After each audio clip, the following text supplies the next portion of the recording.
Ai, chegamos, aqui estamos, nessa sexta-feira maravilhosa, terapêutica. Hoje a gente vai falar do capítulo 15 e do capítulo 16, desse livro Mentes Dispersas, do Gabor Maté, e a gente vem a cada semana fazendo esse estudo maravilhoso, tem se aprofundando, está ficando bom agora, né? Um livro, eu acho que é um livro bem potente, porque você fica empolgado do começo, do meio, e assim, aquela ansiedade, uau, como será o final, hein? Porque ele não deixa a gente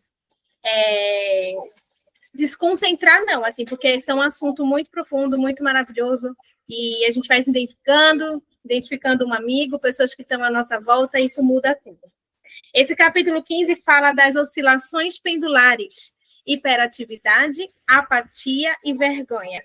E aquelas pequenas frases, logo no início, diz assim: não sei se você percebeu que, assim que para de ser ativo, surge na mesma hora um sentimento de apreensão nervosa. Você sente que não está vivo, que não está alerta, então precisa continuar. E há o medo de estar sozinho, de dar uma volta desacompanhado, de ficar sem um livro, sem um rádio, sem falar nada, o medo de ficar sentado quieto, sem saber o que fazer com as mãos, com a mente ou com o coração. Então, ele começa trazendo essa frase aí, que é como, né, uma pessoa com TDAH se sente.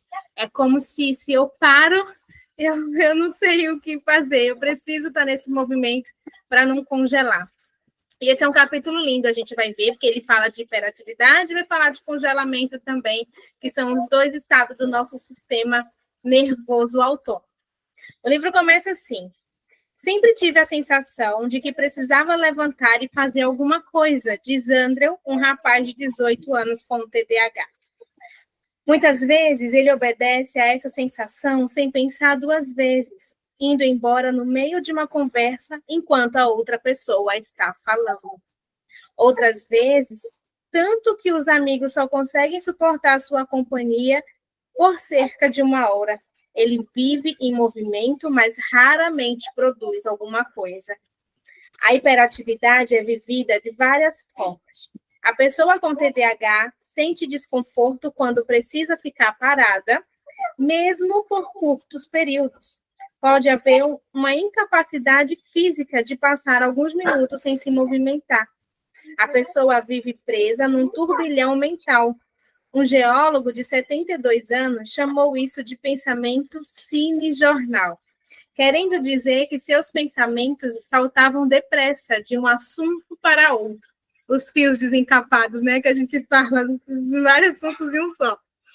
Engenheiro de formação, ele não suportava ficar confinado no escritório, então mudara de carreira, escolhendo a geologia, porque o trabalho lhe permitia ficar ao ar livre e em movimento. Outro sinal de hiperatividade são os movimentos oculares frequentes, uma varredura do entorno que incomoda os outros. É desconcertante estar com alguém que parece estar à procura de algo. Assim como os outros traços associados ao TDAH, a hiperatividade é um estágio normal no amadurecimento de uma criança. Só que, no transtorno, estágios viram estados. O desenvolvimento psicológico do indivíduo permanece estático. Comportamentos e padrões emocionais se mantêm no patamar infantil. A hiperatividade e, no outro extremo, a apatia de muitas crianças e adultos com TDAH são ambas exageros de estados corporais vivenciados no início da vida. Mais ou menos entre o final dos 9 meses extras de gestação e os 18 meses. Ambas refletem a desregulação do sistema nervoso autônomo. Vale a pena examinar mais de perto como isso funciona. O sistema nervoso, cujo núcleo é o cérebro e a medula, tem duas partes principais. O sistema nervoso voluntário movimenta os músculos do tronco, dos membros e da cabeça em ações deliberadas, como, por exemplo, falar ou mudar de posição. O sistema nervoso autônomo, CNA, como o próprio nome sugere, tem autonomia e independência em relação à vontade consciente. Ele controla os chamados músculos lisos, que revestem, por exemplo, as paredes dos intestinos, dos vasos sanguíneos, das glândulas e das vias aéreas dos pulmões.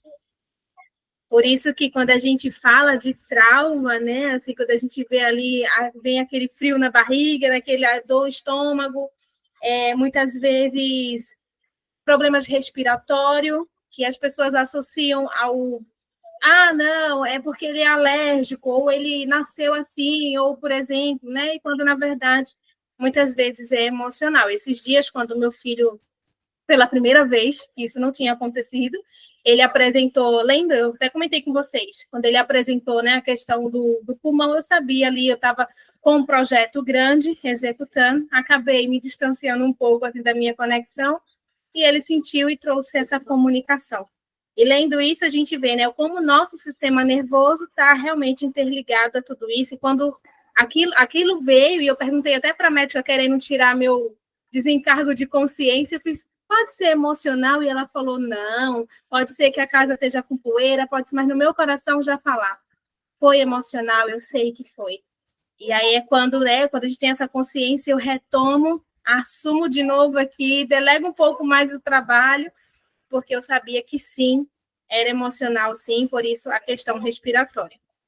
Então, quando ele fala, né, que controla os músculos lisos que revestem, por exemplo, as paredes do intestino, vaso sanguíneo, glândulas e vias aéreas dos pulmões.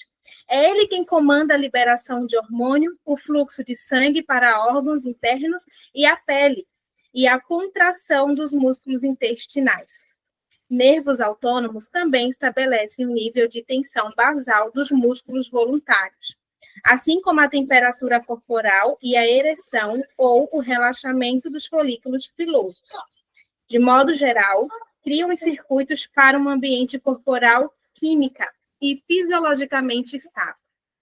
Os estados fisiológicos são diretamente influenciados pelas emoções. Olha, os estados fisiológicos são diretamente influenciados pelas emoções, porque a parte do córtex que processa as emoções supervisiona também o CNA, que é o nosso sistema nervoso autônomo. As cólicas da criança sensível são câimbras musculares causadas por sinais autônomos desencadeados por medos e tensões inconscientes. A sensação de ficar todo arrepiado ou com frio na barriga nada mais é o efeito das emoções no sistema nervoso autônomo.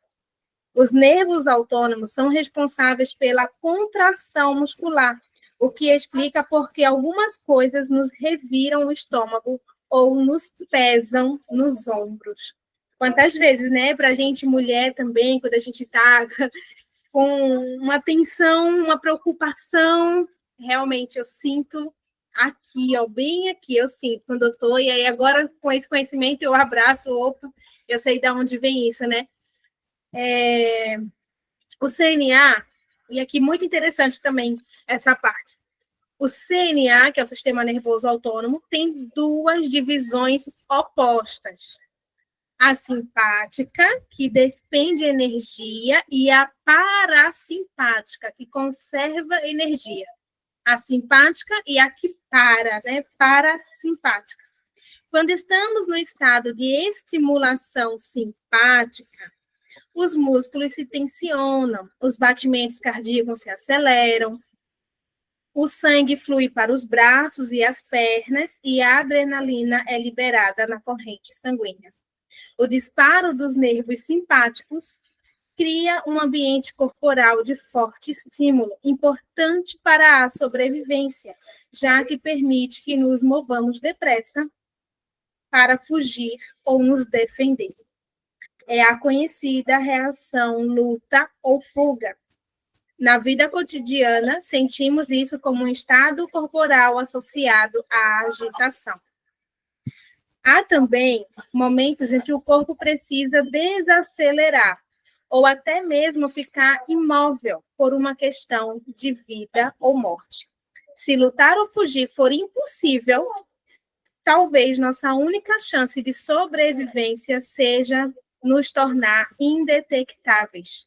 Quando os nervos parasimpáticos dominam, o corpo se encolhe, a cabeça se abaixa, os braços ficam flácidos e o olhar se desvia. Os músculos faciais relaxam. E que eu vou abrir mais uma vez para comentar, se vocês quiserem trazer comentário também, né? Quando eu li isso aqui, eu achei muito interessante, porque quando a gente fala de uma criança que ela está nesse sistema nervoso simpático, que é aquela criança, né? Porque olha que interessante quando ele traz aqui. Quando estamos no estado de estimulação, o que acontece?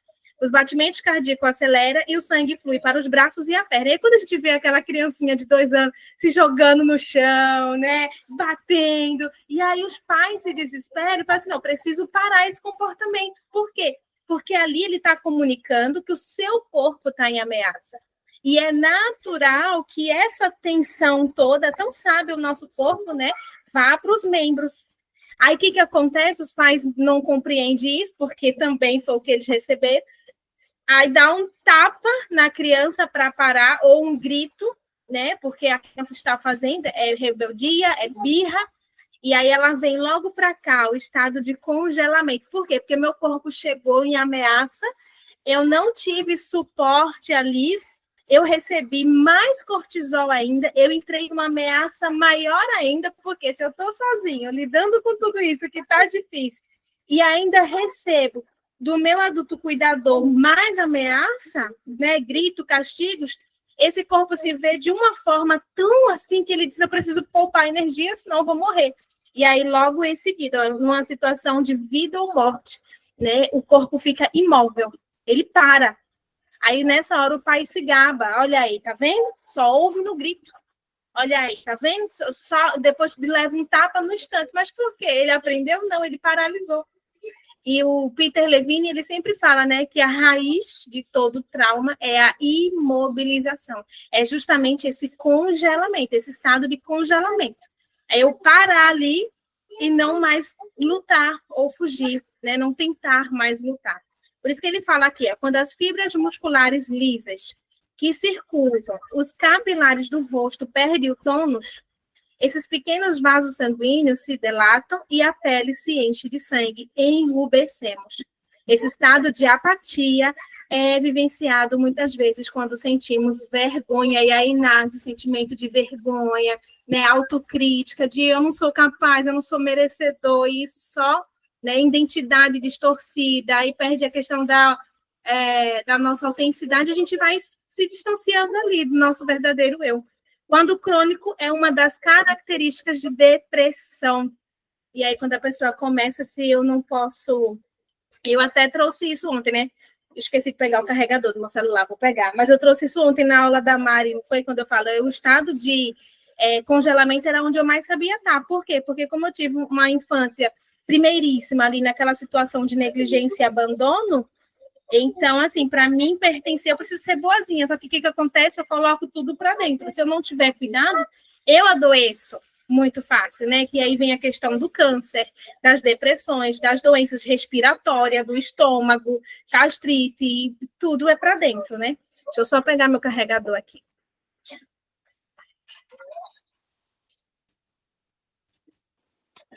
Eu fui pegar o meu também, que eu tô no celular e a bateria já estava querendo acabar. E vou aproveitando, falando aqui, que deu uma brechinha, muitas vezes, né, igual que ele falou, né, que a gente vai guardando, e aí se a gente não põe para fora, a gente põe para dentro, né, e aí foi só depois de muita autoobservação que eu percebi alguns comportamentos, por exemplo, eu mordo muito a parte interna dos lábios, desde a adolescência, gente, de machucar, isso é um comportamento autolesivo. Assim, eu ficava assim, não é, né, gente? Porque a gente tem uma ideia de um comportamento autolesivo, algo maior, né? Tipo assim, talvez até intencional, né? Mas a gente tem as duas formas, né? Ou a gente explode para fora ou a gente implode, né? E aí é isso, assim, pode ser nessa autocrítica, nessa depreciação e tal. E, em alguns casos, esses comportamentos, né? Puxar até machucar, né? Enfim, unha, morder. E eu percebi, assim, depois de uma que eu não percebia que isso era um comportamento, assim, era uma mania, né? Eu tenho mania de morder o lábio. Não, era uma forma de não colocando para fora, era uma forma de implodir, né? Toda essa, enfim, toda essa pressão, né? De anestesiar a dor, né? Porque aí eu tô aqui, tô mordendo, a dor vem para cá, eu anestesio todo o resto. Uhum. Exato.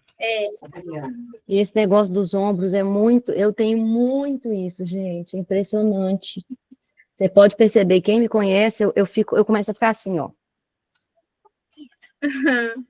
Sabe? Como se tivesse um elefante em cada lugar. Aí eu tô conversando, aí eu começo a fazer assim, aí eu faço assim, porque eu vou sentindo realmente um peso. Já fui parar no hospital várias e várias vezes.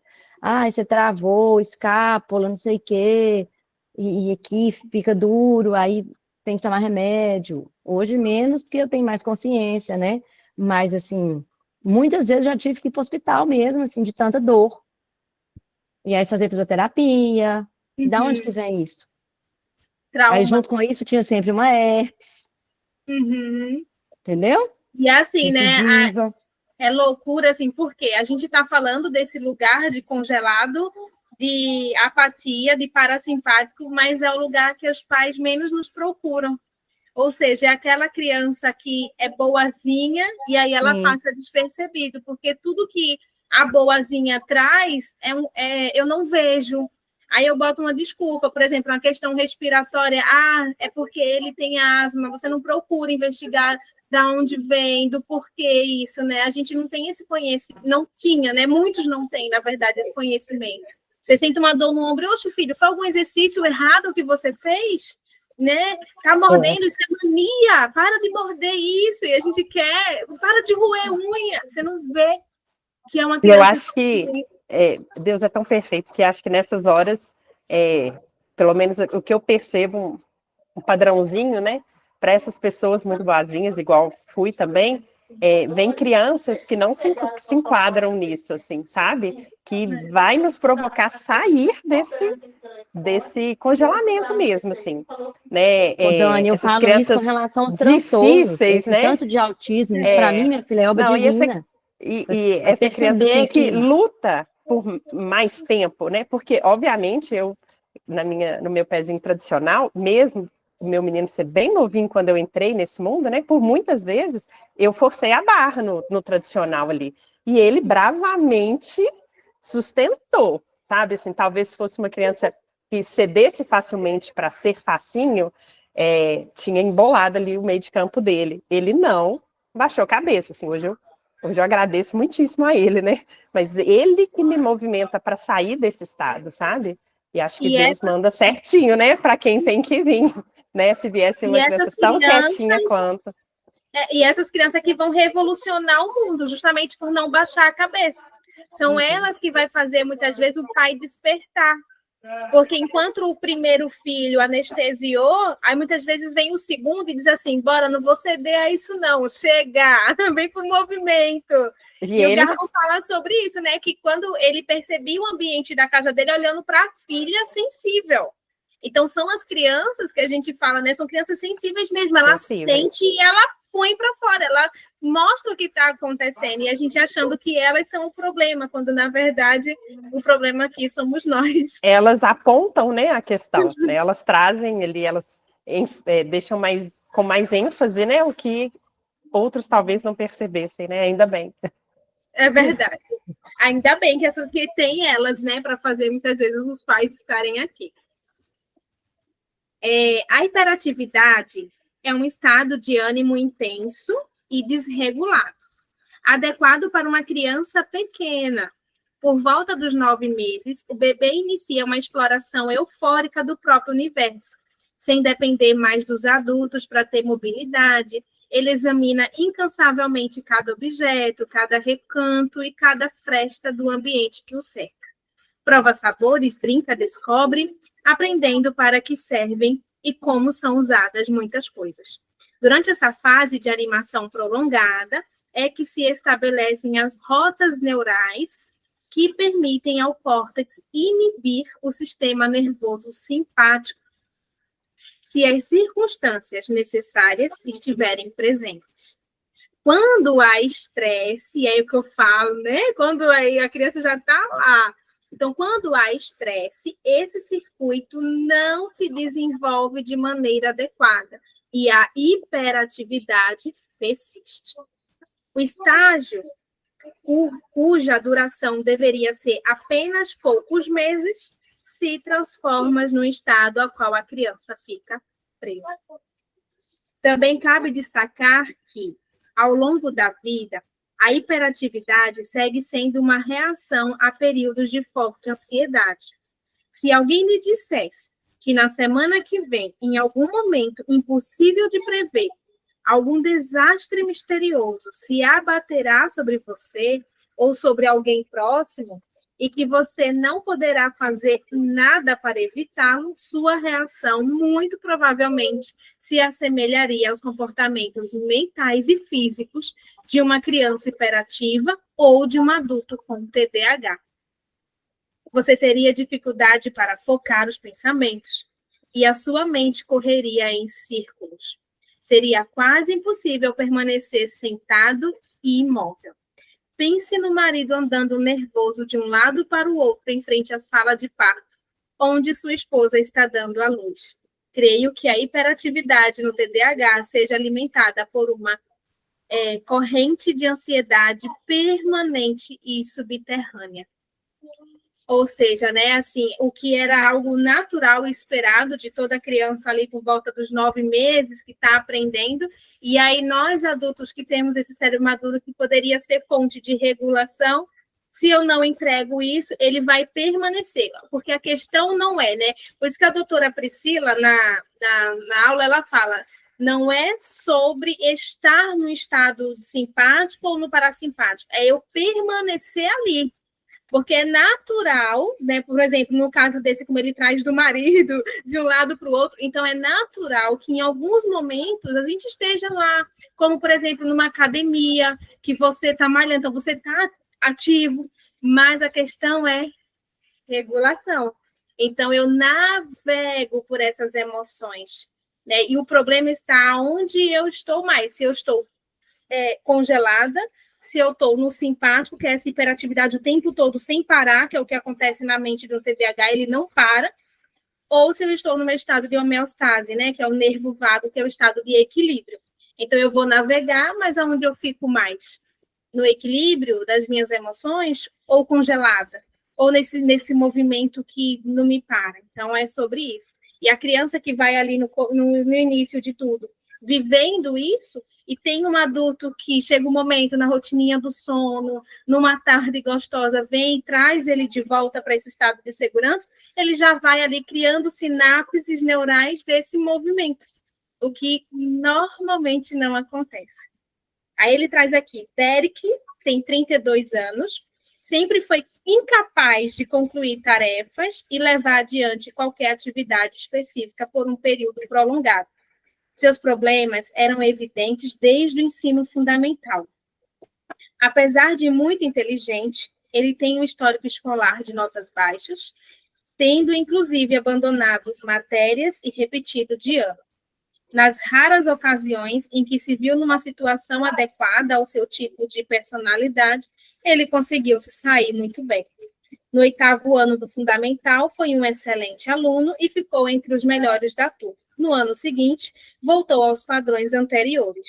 Derek é um homem inquieto, vive em constante movimento, lá, ou seja, ele está preso em um só, né? Ele não está navegando, e recebe multas de trânsito com frequência.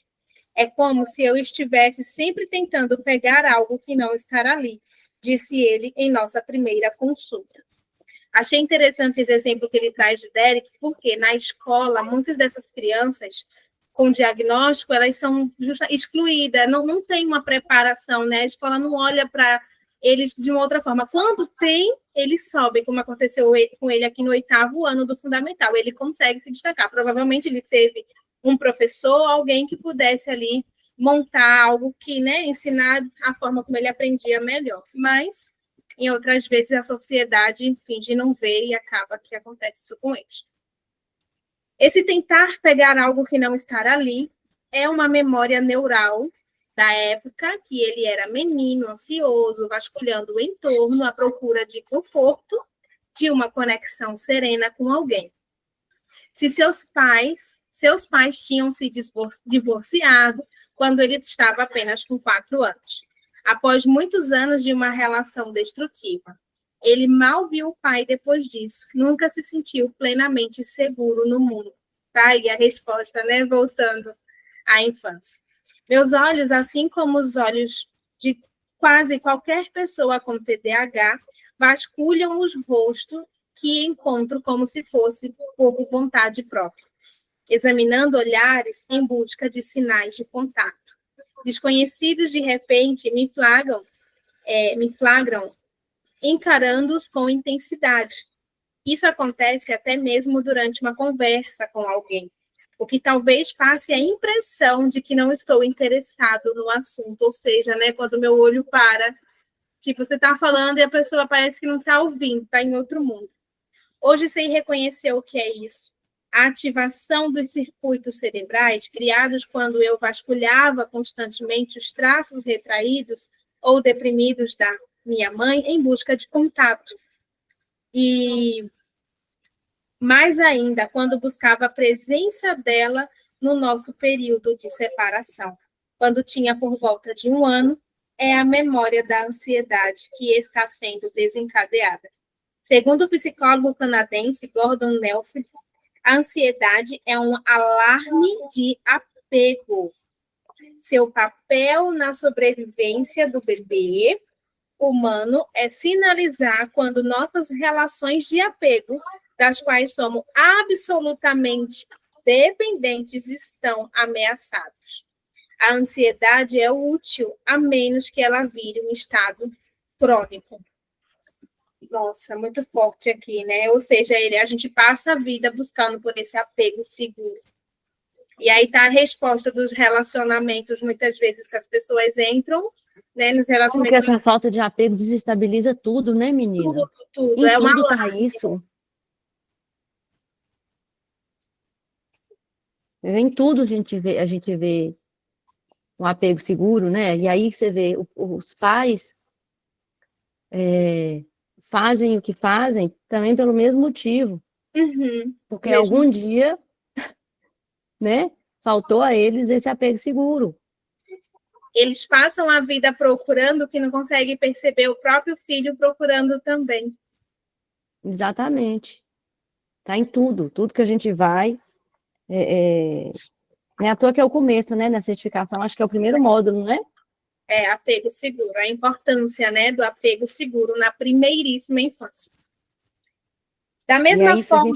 Se a gente pensar, né, lá, de novo, no adulto, vamos pensar aqui, realidade de rede social, pertencimento, ser visto, o que hoje os adultos estão tão dependentes de rede social, gente?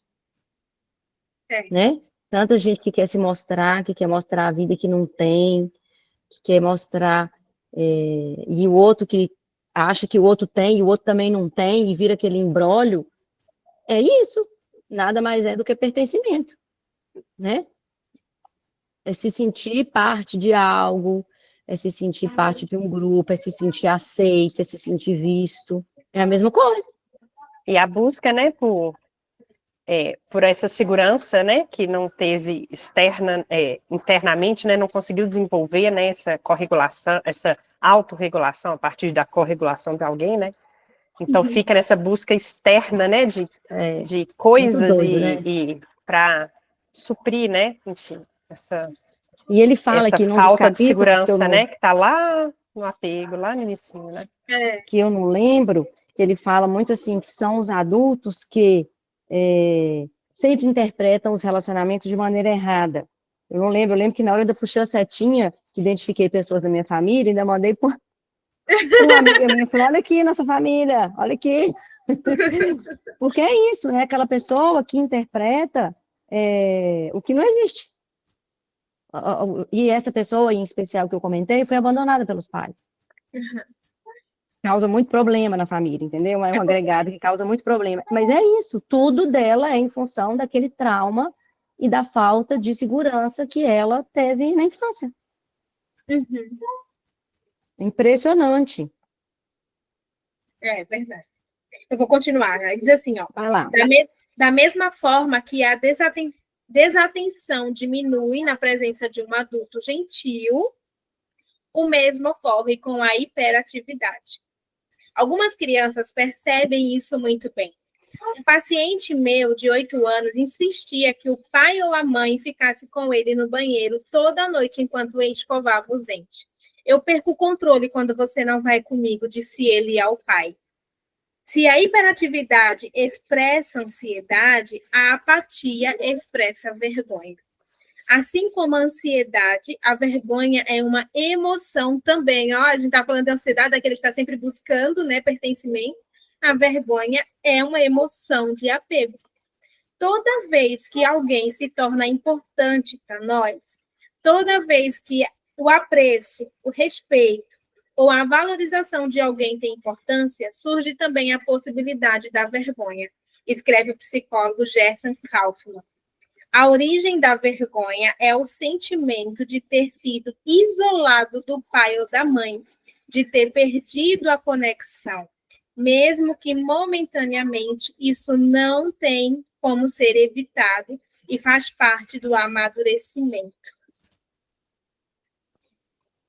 As explorações hiperativas de uma criança pequena são interrompidas poucos meses após começarem. Um desfecho necessário da exploração é a identificação de limites e fronteiras. Alguns desses limites são físicos, como o meio-fio da rua. Outros são sociais, como a dor que o outro ser humano sente ao ter o cabelo puxado. A criança que não aprende limites está em perigo. Há limites que não devem ser ultrapassados. E aprendemos isso por meio do apego, da conexão, do vínculo. Que coisa linda, né, gente? A gente que fala tanto de limite, que geração mimimi, essas crianças sem limite, a gente que dá limite. Não há como ensinar sem vínculo, sem apego, sem segurança. Quantas vezes a Dani falou, né, antes acho que da gente começar, que a doutora Priscila sempre faz, você vai atender um pai? Não adianta se não criar conexão, trazer esse pai para segurança. Às vezes o pai está lá, você quer dar um monte de resposta para ele, mas não é assim, mas não sei o quê. Mas a gente como profissional, né, Dani, tem que parar e dizer assim, opa, agora não é hora de ensinar para esse pai, não. Preciso trazer ele para segurança. Que lindo isso aqui. É muito doido isso.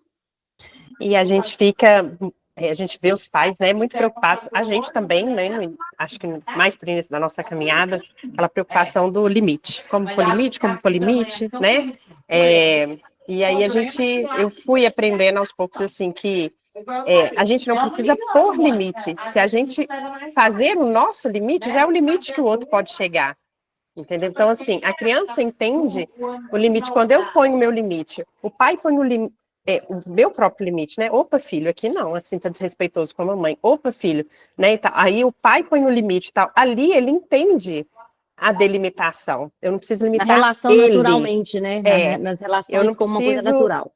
Exato. Né? Ali ele entende limite. É diferente de limitar a criança, né? Isso. É mais uma questão da gente às vezes sustentar o nosso, né?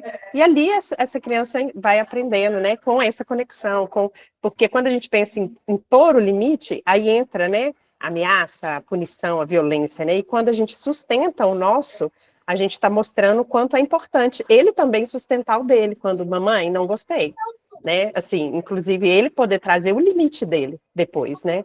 Então é nessa relação, né? Na conexão, é na relação, não é na imposição, na violência, não, né?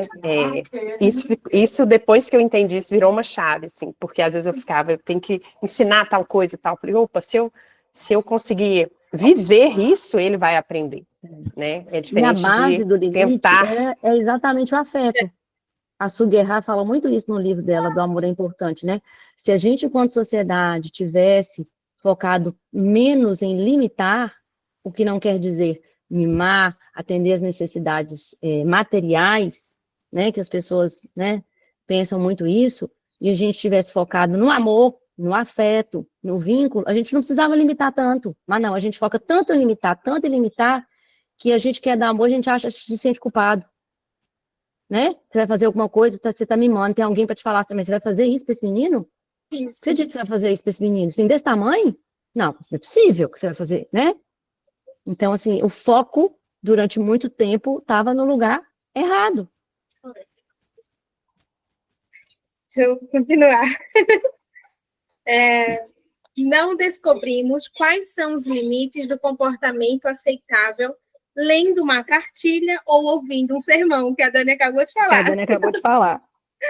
Limites são estabelecidos bem antes de entendermos por que eles precisam ser respeitados.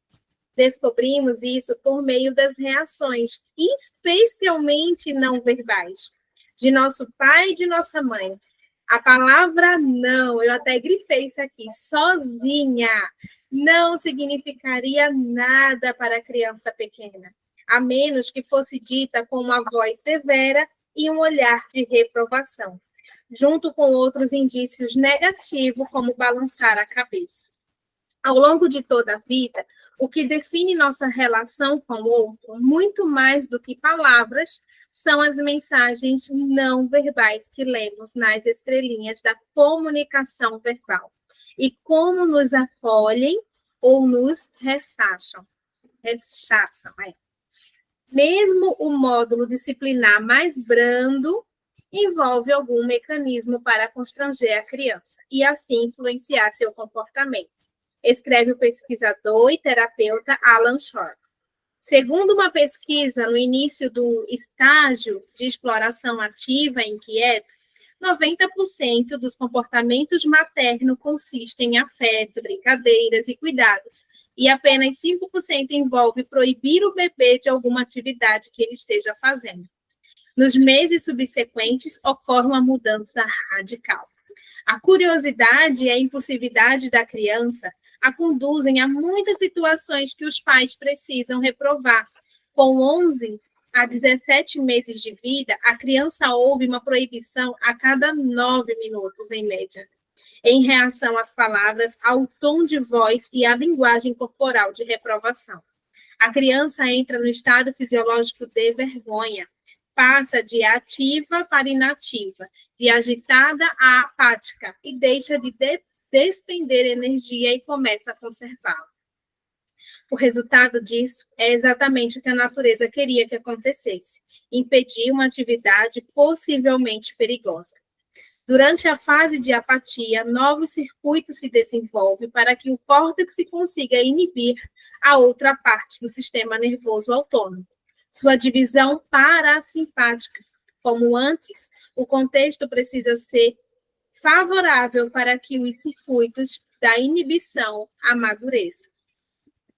O estado de vergonha se torna excessivo se a reprovação parental for severa demais ou se o adulto nada fizer para restabelecer imediatamente a relação afetuosa com a criança. O que o Jensen Kaufman chama de restaurar a ponte interpessoal. Pais e mães com estresse crônicos tendem a romper essa ponte. A criança pequena ainda não tem recurso para interpretar os humores e as expressões faciais do cuidador. Ou ela se sente acolhida ou rejeitada. Ou seja, ela acha que tudo é sobre ela, né? Ah, papai está cansado, papai está passando por um momento aí do trabalho, problema financeiro. Não, o problema sou eu. Eu estou fazendo isso. Então, ela interpreta para ela, né? Quando o adulto se distrai ou se retrai, a criança sente vergonha. Posturas constrangidas podem ser observadas em bebês quando há uma mera interrupção do contato visual com o cuidador. Bebês de mães deprimidas costumam ser apáticos e ter olhar esquivo. Após a primeira infância, haverá muitas ocasiões em que o comportamento da criança, especialmente da criança com TDAH, deixará os pais zangados. Alguns adultos conseguem expressar essa raiva sem fazer a criança se sentir isolada emocionalmente.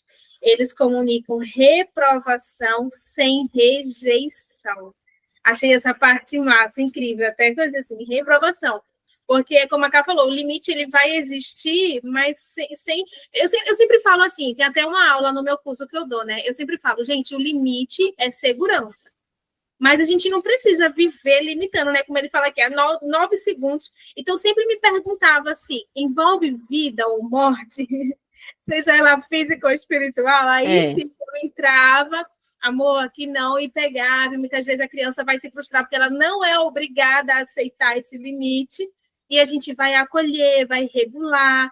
E é justamente isso que ela vai ensinando, né? O como eu me sinto que eu recebo. E aí eu consigo expressar isso sem rejeitar, porque eu estou ali acolhendo, validando, eu sinto muito, mas para a mamãe eu vejo que isso é muito perigoso, eu penso que isso não vai ser tão legal assim, e aí a gente consegue sustentar esse limite ali dessa forma, né?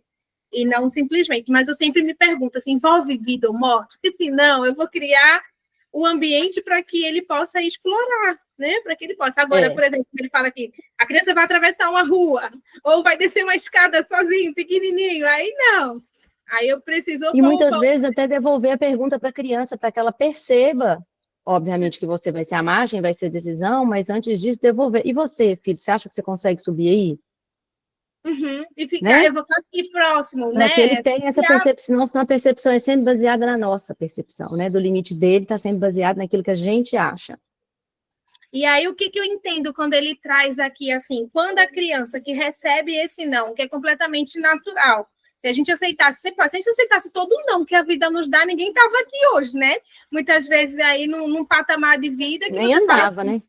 você nem desistiu do primeiro não, gente. Então, assim, ou ela vai ficar no modo natural, que o corpinho vai levar de luta e fuga, porque vê como uma ameaça, e tá tudo bem, ou ela vai congelar, sentir vergonha, apatia daquele não que está sendo dado, porque foi dado sem nenhum acolhimento, né? E sem nenhum porquê também.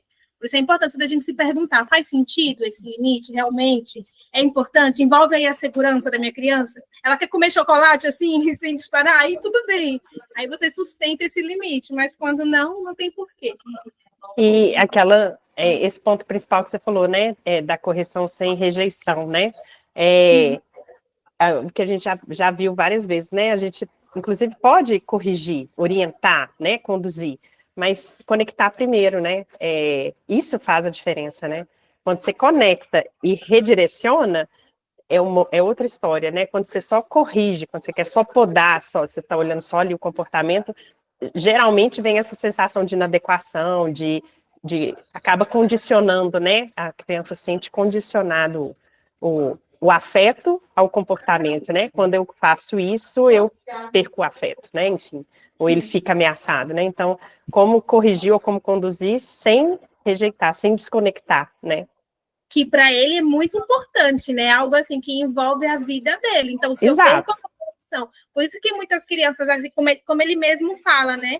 Elas vão se distanciando da autenticidade do apego, porque envolveu ali a minha sobrevivência. Eu preciso desse adulto para sobreviver. Eu olho para ele para ver como é que ele está. Eu dependo dele para me nutrir. Ela abre mão da autenticidade para a segurança do apego que ela precisa, né, para sobrevivência, né? Então, Isso. assim, não que a gente não vá conduzir, né? A gente tem que ser margem, a gente tem que ser adulto, né? Mas, assim, a gente não achar que uma coisa afasta a outra, né? Eu posso corrigir mantendo a conexão, né? Eu posso conduzir mantendo o afeto, né? Uma coisa não é contrária, né? Muito pelo contrário, elas têm que vir juntas, né? É verdade. Outros, em especial, aqueles que têm seus próprios problemas de autorregulação, podem reagir com raiva explícita ou contida, com uma frieza punitiva ou com um retraimento que sinaliza derrota e decepção. Os adultos, né? Uns conseguem expressar aí, fazendo com que a criança se sinta acolhida, mas outros não. Foram essas as reações de raiva que meu filho vivenciaram comigo. Toda vez que isso acontece, a vergonha é evocada na criança, principalmente porque o adulto, em geral, acredita que suas reações são culpa da criança, que acaba acreditando nisso também, o poder do discurso materno, né, gente? Uma Laura Gutmann traz. A profunda sensação de vergonha associada ao TDAH é muitas vezes explicada pelo fato de que o indivíduo com esse transtorno faz muita coisa errada. A vergonha, portanto, faria sentido. O adulto ou a criança com TDAH muitas vezes ofende pessoas, quebra promessas ou se atrasa para compromissos. Por causa dessa desatenção e da dificuldade de interpretar pistas não verbais, a pessoa acaba pisando em calos, às vezes literalmente. Carrega lembranças de ter fracassado em muitas tarefas, de ter recebido críticas merecidas, assim pensa, por muitas falhas, mas esses acontecimentos são capazes apenas de reforçar a vergonha. Eles não têm como causá-las. A origem da vergonha nada tem a ver com mais ações, fracassos ou mágoas infligidas a alguém. Assim como seu oposto, a hiperatividade, a vergonha começa com um estado fisiológico normal que escapa da regulação do córtex, tornando-se profundamente estranhada na identidade do indivíduo. Perfeito, é o que a gente fala, é o navegar, né? John Hatter fez a pertinente observação de que desculpa é a palavra mais comum no vocabulário de quem tem TDAH. O que me impressiona de imediato ao conhecer pacientes com esse transtorno é a frequência com qual eles se desculpam. Desculpam-se quando lhe peço para falar mais alto, quando não conseguem responder facilmente a uma pergunta, quando interrompo o seu fluxo verbal para pedir informação, quando lhes digo que vamos concluir a sessão em poucos minutos, já que o tempo está acabando, desculpam-se pelo simples fato de estarem no meu consultório. Suas primeiras palavras podem ser um pedido de perdão. Desculpa tomar seu tempo. Sei que tem muita gente com problemas mais sérios esperando para se consultar com o senhor. Eles também se desculpam, claro, quando pensam ter um problema muito grave. Desculpa, eu sei que é difícil me ajudar. Aposto que o senhor nunca viu alguém tão louco quanto eu. Essas expressões de remorso, quando nenhuma ofensa foi cometida, comunicam um profundo sentimento de vergonha. Se as palavras não denunciassem a vergonha, o olhar esquivo o faria. No TDAH, a hiperatividade e a apatia se tornam arraigados, inadequados para a idade do indivíduo ou para acontecimentos imediatos. São estados desencadeados com muita facilidade e tendem a fugir ao controle. O córtex não consegue regular nenhuma das divisões do sistema nervoso autônomo. De um ponto de vista fisiológico e emocional, a criança ou adulto com TDAH fica oscilando entre uma animação exagerada e um estado inerte, do qual a emoção predominante é a vergonha. E não vem para o sistema de segurança, que é o sistema vago, que é a teoria polivagal traz tão lindo, né? Algumas pessoas tendem a ficar presas num desses polos opostos. Ambos os estados também podem estar presentes ao mesmo tempo, produzindo uma inatividade inquieta e sem foco. Como tantas outras coisas no TDAH, a hiperatividade, a apatia e a vergonha estão intimamente vinculadas às memórias neurológicas relacionadas ao cuidador distante, estressado ou distraído. Olha lá, a infância. Haverá uma sensação de desconforto assim que a mente tomar consciência de si mesma, pois tal consciência evoca na mesma hora a angústia de um bebê que se sentia emocionalmente sozinho. A mente, então, se entrega a uma letargia impotente, ou então foge correndo em busca de algo a que se vincular. Uma ideia, fantasia, lembrança, conversa, música, leitura, qualquer coisa.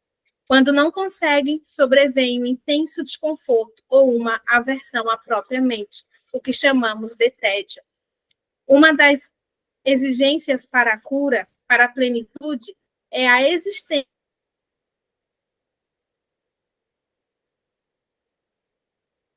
de circuitos.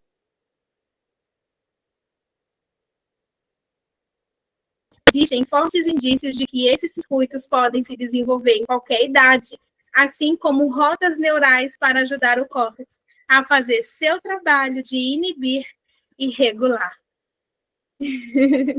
Quer comentar agora? Não, eu ia falar que eu lembro que quando eu li esse parágrafo, eu fiquei assim, fiquei com o coração partido, assim, né? Essa parte que ele fala das pessoas se desculpam o tempo todo, né? E ele vai lá na infância, fala dessa sensação do bebê. Fiquei assim, com um aperto mesmo, sabe? Enfim, e eu conheço algumas pessoas assim. E aí, muitas vezes a gente fica até meio irritada. Ai, pra quê? Toda hora você pede desculpa, né? E tal. E eu falei, gente, como essa sensação de inadequação o tempo inteiro, né? Assim, e aí a gente sabe, né, que a gente tem que ter essa empatia, essa compaixão. Às vezes a gente se perde, né, no dia a dia, mas me fez olhar com outros olhos, sabe? Assim, era isso. E assim, né, quando a gente fala de TDAH, e aqui no próximo, que é a criança com TDAH e a cura, que é o capítulo 16, que a gente vai entrar agora. E eu acredito muito nisso, porque é justamente esse circuito neural que deveria ter sido desenvolvido, e como não desenvolveu, a gente pode fazer isso em qualquer momento. Vai dar mais trabalho, né? Porque quanto mais velho esse cérebro, mais trabalho mas é possível. É possível. E tem até aqui no capítulo da semana passada, que foi o 14, que eu até no último, até circulei aqui, ó. No último, que ele fala assim, ó, o afeto e a interação positiva com um adulto muitas vezes funcionam tão bem quanto o psicoestimulante para fornecer dopamina ao córtex pré-frontal da criança. Ou seja, enquanto a gente quer achar, né, medicação para melhorar isso, era fazer o que não fez. Por isso que a gente fala, não é uma soprar de velhinhas. É justamente entregar a criança com 2 anos, por exemplo, fez birra, é normal, esperado, mas não é deixar, é porque tem 2 anos, é normal. Não, vai lá e regula. Vai lá e ajuda, se autorregula primeiro, faz o que você... Por isso que é difícil para a gente quebrar esse ciclo, né? Porque a gente não aprendeu, a gente não tem repertório, a gente vai criar para entregar, é uma missão. Mas é um convite aí com aquela criança que nos convida, mãe, vê só, dá uma olhada na tua infância, lembra que não teve? Aprende para a gente fazer isso junto, para não passar para a próxima geração. E a criança está lá lutando, dizendo assim, vamos, mãe, não, né? Umas desistem, tá bom, já vai mais uma geração congelada, mas outras crianças vão dizer assim, vamos, volta para casa, que é o desenho original do ser humano, né? Que a gente estuda. Volta para casa, a gente não nasceu assim. Se a gente tivesse alguém ali nos regulando, com certeza esse número de diagnóstico sobre TDAH não existiria assim dessa forma tão boa, né? Por quê? Porque muitos saberiam fazer isso. E a gente não é algo que a gente domina, né? Eu falo que, às vezes falo com os pais, né? Que ela sempre fala, é difícil, não é fácil, né? Assim, até a gente quebrar, né? Inicialmente esse ciclo e depois isso ficar mais orgânico na gente, né? Porque a gente não tem esse repertório, igual você falou, e a gente não é algo que a gente domina e eu vou ensinar, é algo que eu estou aprendendo enquanto eu estou ensinando, né? Então, assim, exige, né? Assim, tem muitos momentos desconfortáveis e desafiadores, mas vale muito a pena, né? Por eles e por nós também, né? Porque é uma cura, né? Assim, enquanto a gente está fazendo ali, a gente está maternando a gente, né? Ao mesmo tempo. E ele fala sobre isso, tá? Vou começar a ler aqui, eu fiquei no 16, spoiler. Eu não li ele todo, não, só o comecinho. Mas você falou da automaternagem, tá bem aqui na primeira folha. No capítulo 16 diz assim, só acaba quando termina, olhar positivo e incondicional. E uma frase da doutora Marian diz assim, hoje temos evidências das mudanças autonômicas provocadas por modificações no entorno. Agora está claro que o cérebro não é de forma alguma, imutável. Muitas vezes me perguntam se é possível superar o TDAH.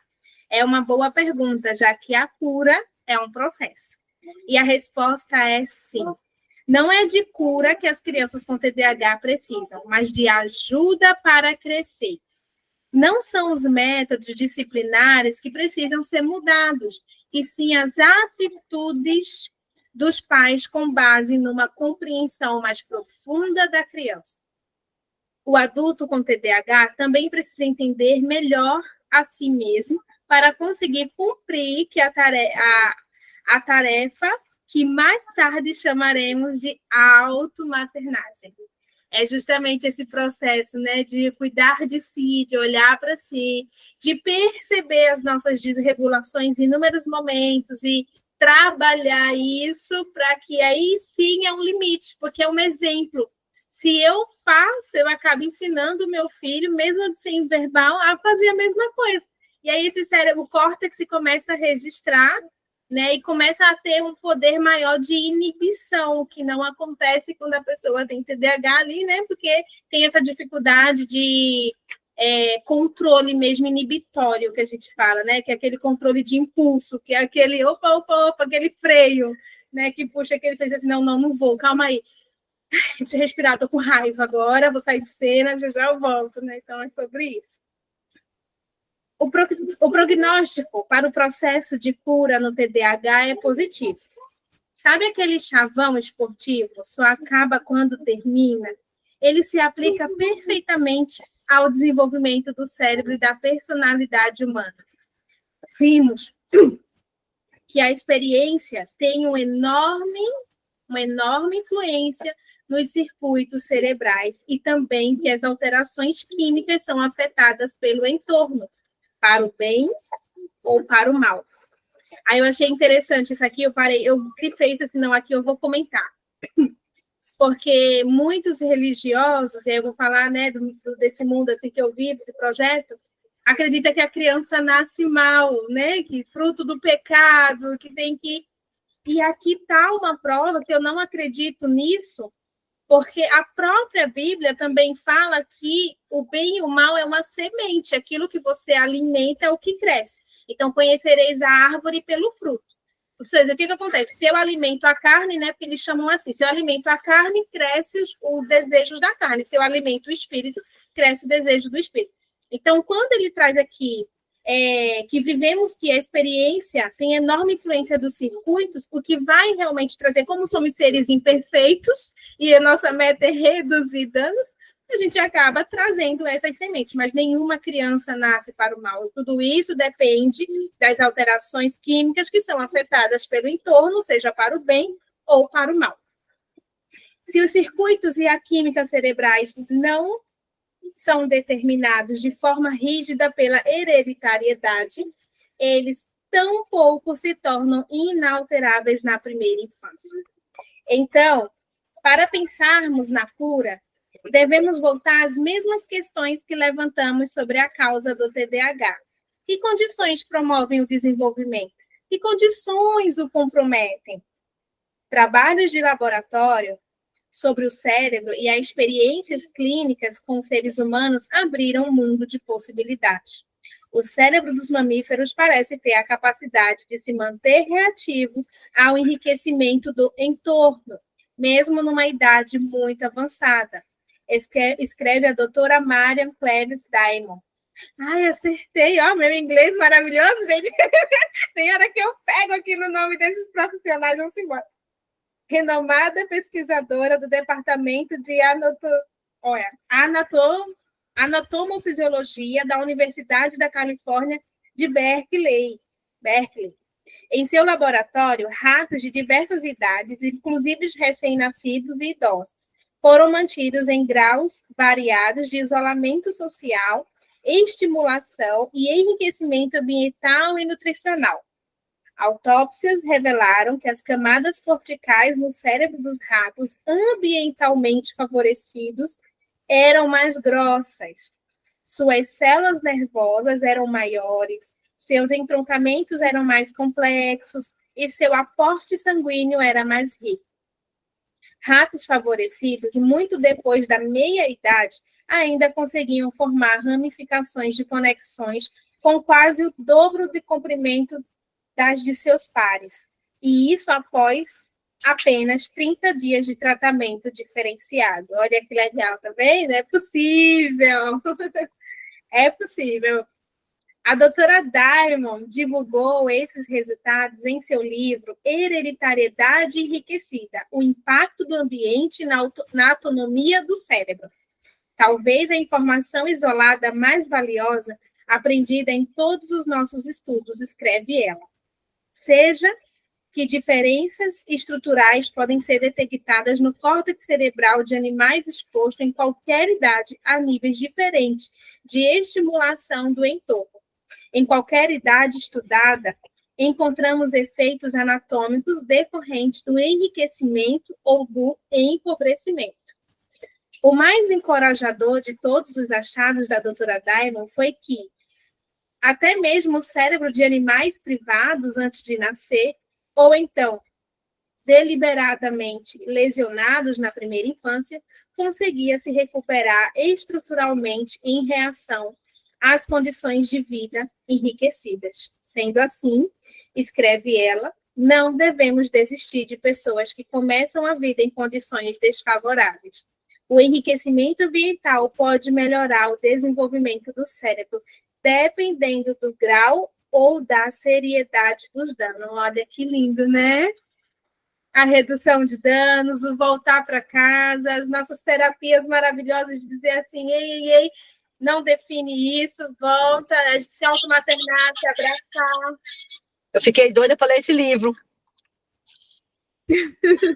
Né, nessa pesquisa, quando ela fala da hereditariedade, porque isso é uma briga muito grande com médicos, eu acho, pelo menos com as pessoas que eu convivo, essas questões emocionais, elas são sempre deixadas de lado, porque elas não têm comprovação científica tão robusta, né? Isso fica sempre como secundário, e a genética tem sempre um peso, né? A genética, o tratamento, o remédio, o diagnóstico, sabe? Tem que ter um nome. E quando a gente vem com esse discurso nosso, isso é tão recusado, eu fiquei doida para ler esse livro para ter mais argumento. Da doutora Diamond, né? E assim... Porque, sim, se melhora para o pior, ou melhora, se pode alterar para o lado bom, para o lado ruim, em tudo. Mas né? a doutora Brooke Evans, naquele livro O Mal Profundo, ela fala sobre isso também, e ela traz muitos dados científicos. A questão é que esses profissionais que defendem isso é porque estudam o transtorno, mas não estudam o desenvolvimento humano. E quem estuda transtorno, dopam as crianças, porque vê tudo como transtorno, porque a gente sabe que existe o gene, mas esse gene, ele só é desenvolvido através do entorno, só que essa parte eles não veem. É a tal da genética e epigenética, né? Que o pessoal fica puxando, né? Isso. Mas isso aí mostra, assim, sempre tem esperança, né? Enquanto tem relação, enquanto existe, né, o relacionamento, tem esperança, né? Então, tem pais que procuram, né, já adolescentes, enfim. A gente não fez um caminho todo já adultas, né? E estamos aí reparando, então sempre há, né? Isso dá um quentinho no coração, né? Dá um quentinho, eu ia falar, ai, graças a Deus, gente, nada está perdido, gente. A Bíblia, inclusive, fala desse nascer de novo, né? Desse restaurar aí, é sobre isso. É possível, graças a Deus. E assim, é mais difícil no começo, quando a gente decide fazer diferente, mas depois se torna o nosso padrão também, para a gente no começo acolher, regular, né? Quando eu estou aprendendo, como a Dani falou, eu estou ensinando e aprendendo ao mesmo tempo, mas depois já ficando mais fácil esse processo de cura. Deixa eu ver aqui onde eu parei. Acho que eu vou ler de novo aqui, porque eu não sei se eu leio assim. O mais encorajador de todos os achados da doutora Diamond foi que até mesmo o cérebro de animais privados antes de nascer, ou então deliberadamente lesionado na primeira infância, conseguia se recuperar estruturalmente em reação à condição de vida enriquecida. Sendo assim, escreve ela, não devemos desistir de pessoas que começam a vida em condições desfavoráveis. O enriquecimento ambiental pode melhorar o desenvolvimento do cérebro dependendo do grau ou da seriedade do dano. Não é surpresa alguma o fato de que, em nós, seres humanos, o cérebro adulto também seja positivamente influenciado pelo entorno. Sabemos que há muito tempo que o mesmo vale para quase qualquer outro órgão à parte do corpo. Músculos sem uso atrofiam, mas ganham tamanho e força se bem exercitados. O fortalecimento de sangue para o coração é melhorado por meio de atividade física e de uma dieta saudável. A capacidade pulmonar aumenta com treinos aeróbicos. Pessoas idosas permanecem física e intelectualmente ativas, sofrem muito menos declínio em seu funcionamento mental do que em suas contemporâneas mais sedentárias.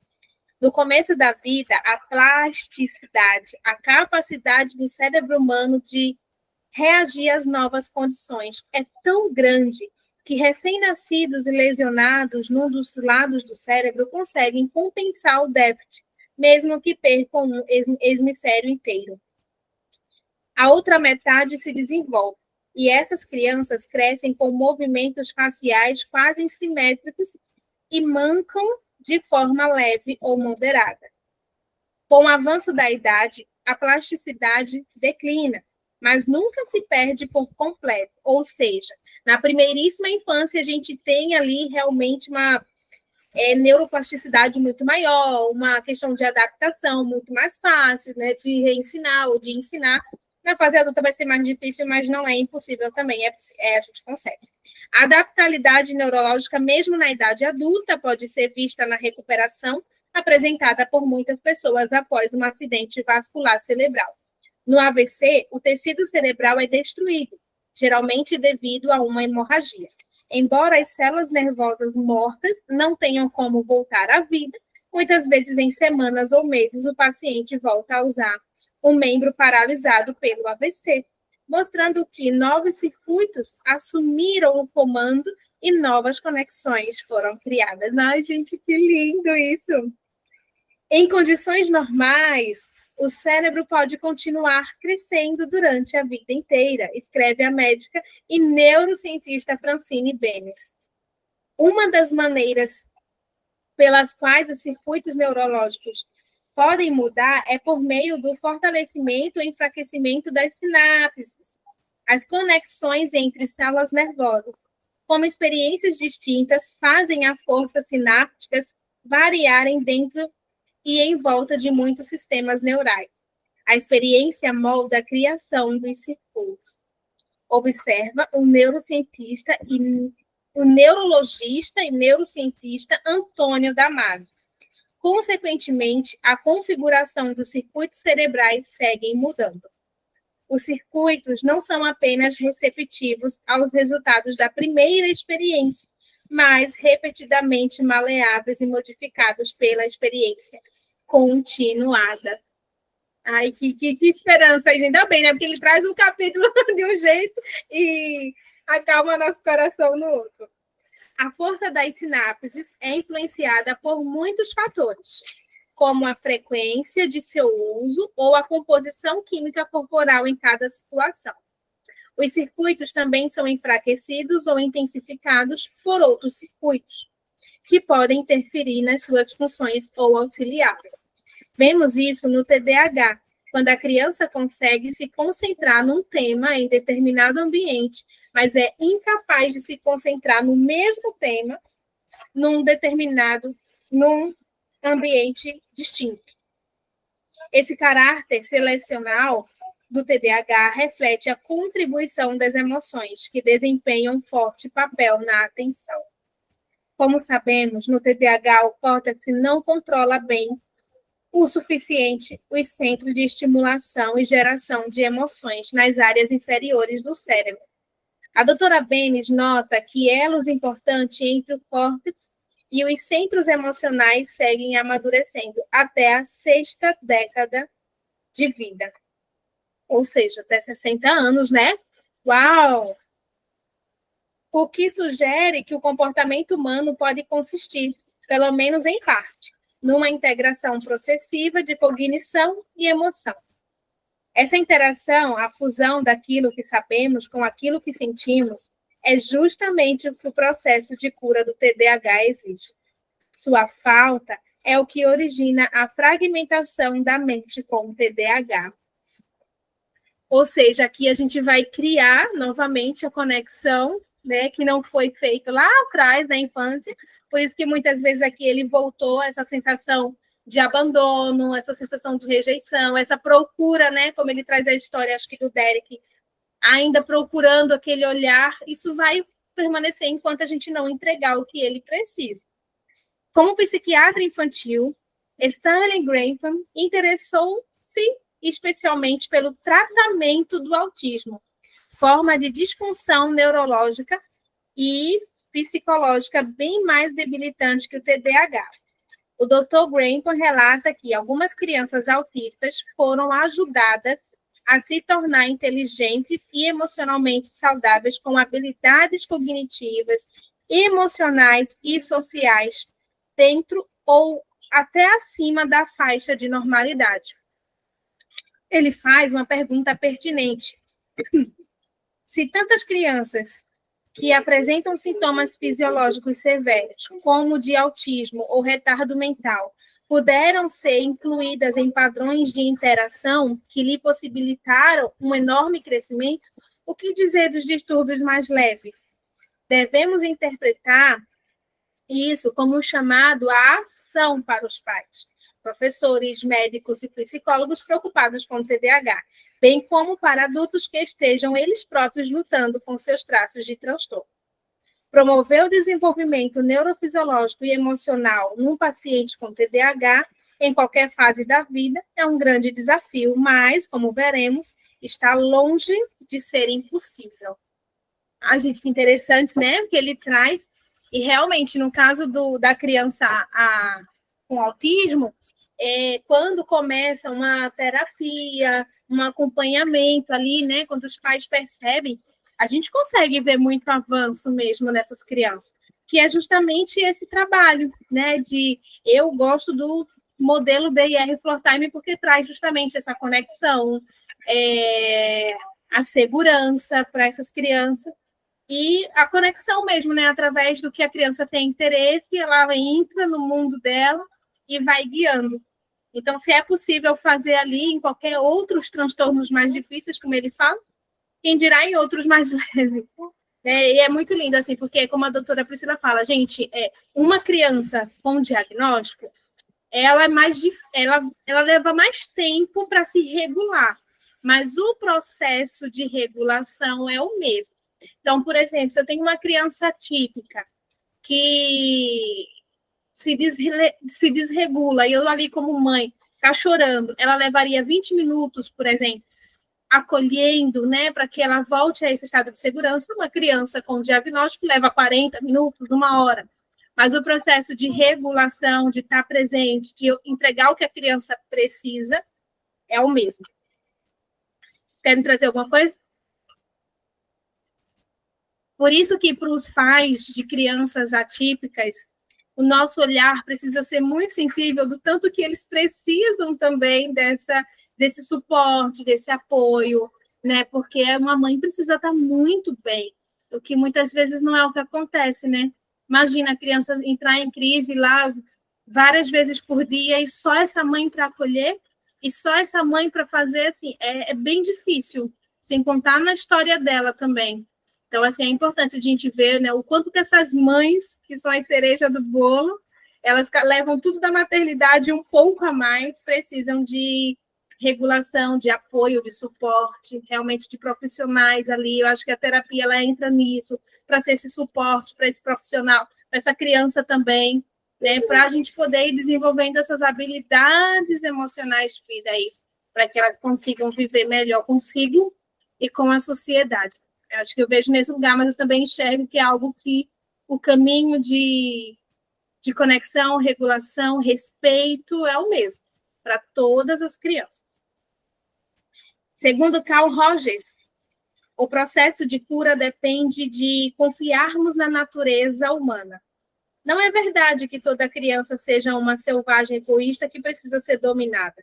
Bebês passam, sim, por uma fase de narcisismo total, na qual não tem qualquer noção de experiência ou ponto de vista que não são seus. E veem o mundo somente à luz das próprias necessidades. Trata-se de um estágio natural, uma parte do desenvolvimento, que reflete apenas os anseios do ser humano jovem e impotente. É uma fase que superamos, ou na qual ficamos presos, dependendo, de novo, dependendo das circunstâncias de cada um. Ou seja, né, é natural, todos nós temos essa fase. E é importante essa fase, eu falo até numa das aulas minhas, para a gente desenvolver amor próprio.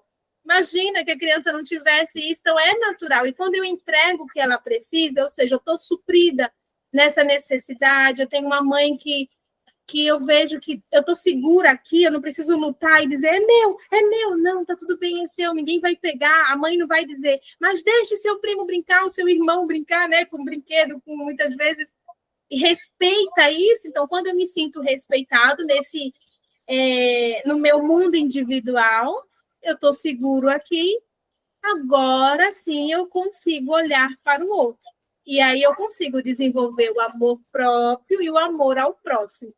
Quando essa circunstância, como ele fala aqui, dependendo da circunstância, se a criança, ela, quando estava vivendo essa fase, a gente não proporcionou essa segurança, né? O pai sempre tem que emprestar, empreste, né? E força, e obriga a criança a emprestar, ela vai passar ou a vida toda se protegendo e querendo é meu nesse egoísmo, porque ela não teve segurança nesse lugar, ou ela vai naturalmente para um outro extremo, que é entregar tudo, e aí vira um amor também, de qualquer forma, tóxico, porque é aquela pessoa que está sempre dando tudo que ela tem, servindo, sem ter amor próprio, sem olhar para si mesmo, sem colocar aquele limite saudável, de assim, epa, né? E quando a gente leva para a Bíblia, é muito lindo, porque foi o mandamento que Jesus deixou, amar o teu irmão como a ti mesmo. Então, não foi só amar o teu irmão e esquecer de você, e nem só se amar e esquecer, né? Então, para mim poder amar alguém, eu preciso desenvolver em mim esse amor próprio. E é justamente nessa fase, por isso que é um tempo determinado para tudo, que a gente vai fortalecer isso aqui da criança. Se a circunstância for favorável, ótimo. Se não forem, ele fala, se as circunstâncias para o desenvolvimento estiverem presentes, a criança conquistará a maturidade, compaixão e capacidade de foco. Muitas vezes, lidar com uma criança com TDAH parece absurdamente impossível. Então, é natural que os pais e mães queiram obter conselhos pontuais. O que fazer em tal situação? Como lidar com esse comportamento específico? Por mais importantes que sejam, essas perguntas são secundárias. As respostas dependem de quais são os objetivos a longo prazo. O que queremos promover não é uma simples mudança de comportamento. Fantástico, Gabo Mateus, sobre isso, né? Mas uma transformação da experiência interna, que promova o desenvolvimento da autorregulação. Cadê meu lapisinho? Vou precisar marcar isso aqui. Vocês querem comentar alguma coisa, gente? Isso aqui ficou lindo, que ele escreveu.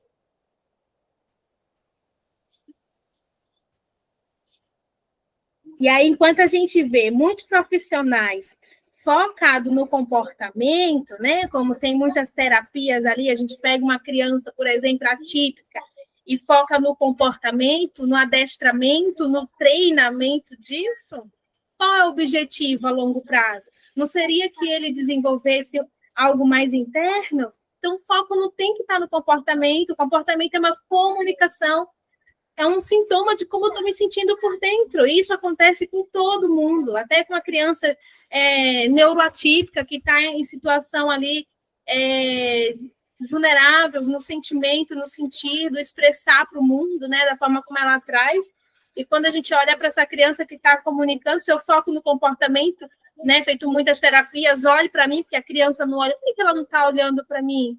Né? Será que ela não encontra essa segurança? Então, não é simplesmente pegar o rosto e focar em mim, mas é proporcionar essa segurança para que, naturalmente, ela consiga olhar, é proporcionar, né, promover isso, para que ela consiga ter essa autorregulação, para que ela vá aprendendo a lidar com esses sentimentos que vêm e que provavelmente ela vai explodir ou implodir, dependendo também aí de cada criança, que é única, né, que é individual. Então, toda criança com TDAH sofreu alguma ruptura em relação com seu adulto cuidador quando ainda era um bebê sensível. Calma aí, preciso marcar isso também. Toda criança com TDAH sofreu alguma ruptura em relação ao adulto cuidador quando ainda era um bebê sensível. Todos os comportamentos e padrões mentais do TDAH são sinais externos dessa ferida ou dessas defesas ineficazes para combater a dor causada por ela. Para haver desenvolvimento, é preciso liberar uma energia que tem sido usada para proteger a pessoa do que ferir outra vez. O fator primordial é a consolidação do apego. Volta de novo para o apego seguro, gente, que coisa linda. Que massa. Tô falando, né, lá o tal do apego. Vou ter que comprar esses livros do apego para ler. Oh, meu Deus. Nós vamos dormir, mas não, gente, nós só vamos ler. A ciência nos diz que nem nos roedores podemos ignorar o elo entre as emoções e a organização mental.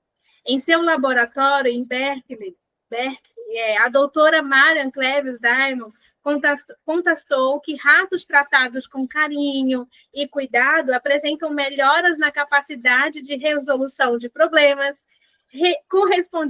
correspondentes à formação de conexões mais ricas em seu córtex. Sendo assim, é importante estimular a porção do cérebro que inicia a expressão emocional. Escreve a doutora Diamond. Satisfazer as necessidades emocionais é fundamental em qualquer idade. Ai, Jesus, será que eu vou rabiscar essa página inteira? Não acredito nisso. Espera aí. Que maravilhosa, arrasou. Tá vendo, gente, que a parentalidade positiva é uma necessidade humana, né? A gente ser tratado com dignidade, com carinho, esse cuidado emocional é realmente satisfazer essa necessidade que é humana. Se a gente soubesse antes de ter filhos, em vez de a gente comprar aquele berço maravilhoso, eu digo para meu esposo direto, ó, se a gente tiver o segundo filho, se prepara para comprar uma cama de casal maior ainda. De casal não, de família. Porque berço, não precisa disso. Nossos filhos precisam, somos mamíferos, né? Nós somos a única espécie que está tentando separar. Muitas vezes, numa situação que eu posso dizer meus privilégios, mas uma mãe precisa trabalhar com seu filho ainda bebezinho e tem que delegar uma creche, porque é impossível aqui no Brasil, babá não é para todo mundo, e é difícil, assim, né? E aí, assim, as circunstâncias, e ele fala sobre isso, não depende só da boa vontade, não é só... eu tenho conhecimento, eu tenho boa vontade, então vou proporcionar uma circunstância favorável. Não, eu vou tentar entregar dentro do meu contexto do que eu tenho para entregar, que muitas vezes a gente não vai conseguir. Uma mãe negra, pobre, muitas vezes numa situação solo, né, numa situação de pobreza, um acidente que a gente não tem como ter esse controle, ou um desastre da natureza, uma guerra, a gente vai reduzir danos, a gente vai fazer o que a gente pode com o que a gente tem. Né? Acho que o conhecimento é tipo assim, o que é ideal e o que é possível, tá? Do que é possível, por isso que a gente, né, tem essa sensibilidade com as famílias, o que é possível aqui, o que a gente consegue, e a gente vai reduzir danos. Exatamente, reduzir danos, porque senão a gente adoece também, correndo atrás de uma coisa irreal para a nossa realidade, né? Então, o ideal seria ficar com a família, com a mãe, de preferência até tal idade, mas, né, enfim. Então, se não vai ficar com a mãe, que seja um outro adulto, que também consiga ter uma disponibilidade emocional e física, né? Enfim, aí vai ter que adaptar. Mas se a gente focar só lá no ideal, talvez as próximas gerações consigam, né? A nossa ainda está ali engatinhando, e a esperança é que isso vai acontecendo, né? Que vai ficando cada vez mais orgânico mesmo, né? E aí vem o ninho evoluído, né? Que a gente estuda ali, que é a família, o núcleo, mas esse ninho de tudo que ele precisa à volta dele para que eles sejam nutridos.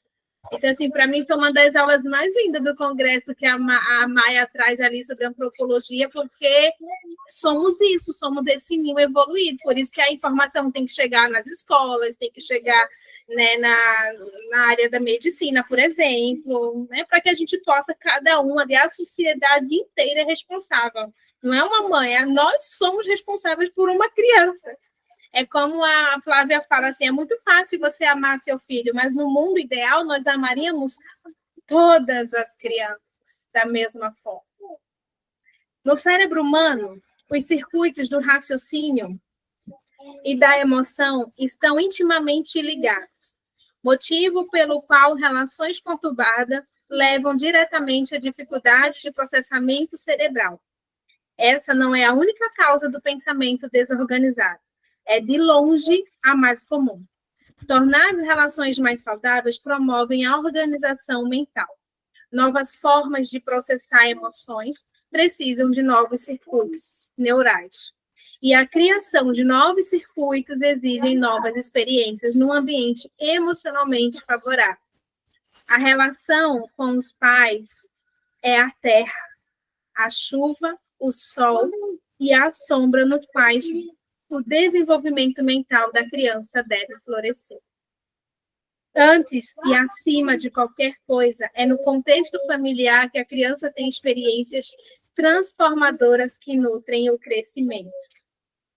Mas aí, como eu falei, para que nesse ambiente familiar, toda a sociedade precisa promover esse ninho evoluído, nutrir essa mãe, ser apoio, né, rede de apoio para essa mãe, muitas vezes ali está dormindo, a licença maternidade, paternidade maior para esses homens poder estar em casa, né, enfim. Em seu livro Torna-se Pessoa, Carl Roger descreveu uma atitude de empatia e cuidado que chamou de olhar ativo incondicional, por ser, segundo ele, um olhar desvinculativo de qualquer juízo de valor. Trata-se de um cuidado que não é possessivo e não exige nenhuma gratificação pessoal. Uma atmosfera que demonstra que eu me importo com você, e não que eu me importo apenas se você se comportar desta ou daquela forma. Assim, a primeira coisa que devemos fazer é convencer a criança de que seus pais a querem e a amam exatamente como ela é. Ela não precisa fazer nada, nem fingir que ser alguém diferente para merecer esse amor.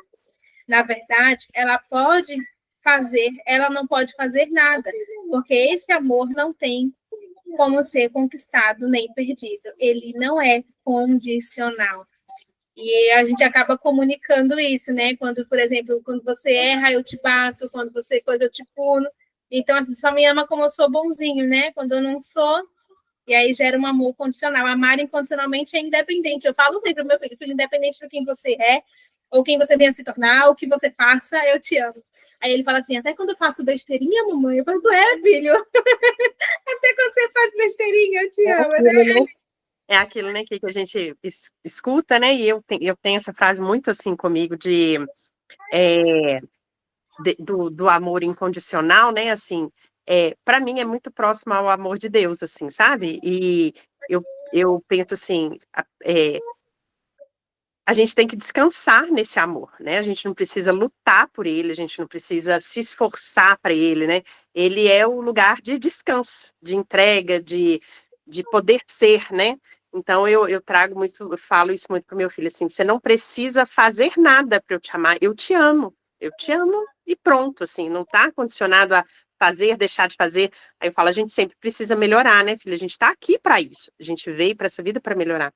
Mas o amor da mamãe não muda. Aí eu ainda brinco, só aumenta. Aí ele, então só aumenta. Eu falei, só aumenta. Mas é isso, é um lugar de descanso, né? É um lugar de o amor incondicional. E a gente não vivenciou muito isso, né? Então, assim, eu fico sempre emocionada, assim, quando eu penso nisso, sabe? Porque a gente, querendo ou não, a gente se sentia inadequada, a gente se sentia envergonhada, a gente se sentia, né, enfim, não visto, não, enfim. E aí eu falo, deve ser tão maravilhoso crescer sabendo disso, sabe? Assim, deve ser, cara, uma coisa libertadora, né? Assim, tá ali, tá incontestável. O amor da minha mãe e do meu pai estão ali, isso é fato, sabe? Assim, eu acho isso revolucionário, assim, eu acho que é a base de tudo, sabe? É a Enfim. base, o ponto de partida, né? Esse amor, literalmente.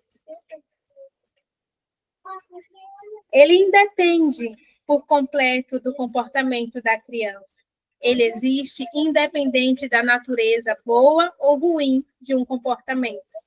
A criança pode ser teimosa, desagradável, birrenta, difícil, grosseira, mas mesmo assim o pai ou a mãe continua fazendo com que ela se sinta amada.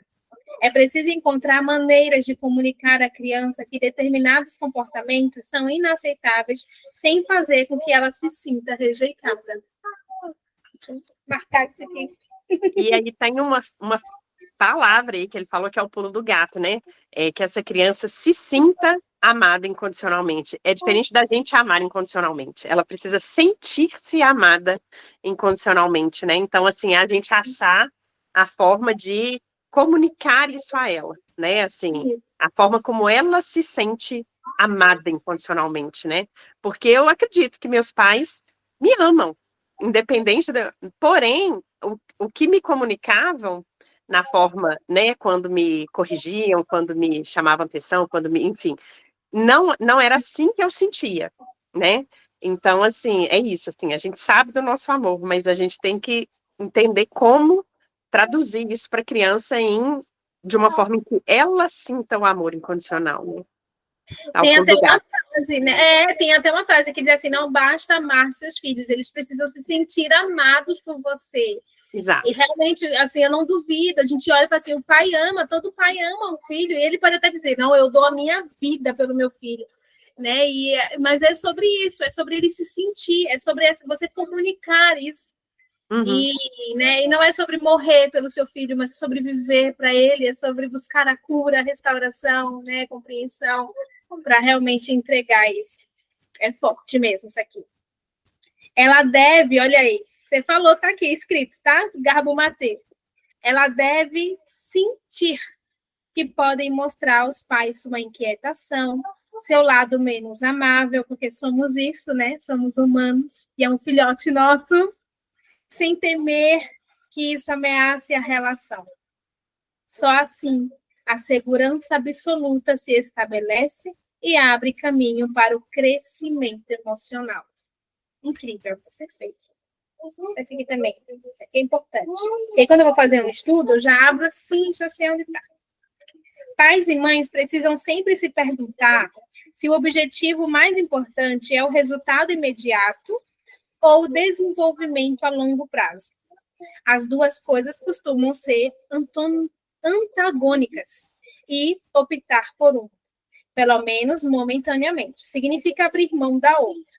Se o objetivo for liberar a criança para percorrer os estágios de desenvolvimento necessários, a relação de apego com os pais precisa ser absolutamente priorizada. Mesmo que isso signifique sacrificar o objetivo imediato de disciplinar a criança ou melhorar seu desempenho numa tarefa específica. Por outro lado, táticas para alcançar objetivos comportamentais de curto prazo talvez demandem enfraquecimento do apego. Esse será o dilema comum para os pais, principalmente no início. Olha, né? Que é quando a gente toma essa consciência de tudo, é mais difícil no início. E aqui também está o que eu falei, é você perguntar, mas esse limite envolve a forma de falar também, né? A Bíblia fala sobre isso, a palavra dura suscita ira. E pais, não provoque a ira dos seus filhos. A gente acha que a ira é a palavra dura, gente, né? Que a gente venha saber falar também. A lamentável técnica do cantinho da disciplina, olha aí, é claro exemplo que optar pelo resultado imediato pode prejudicar o apego e, com isso, ser nocivo a longo prazo.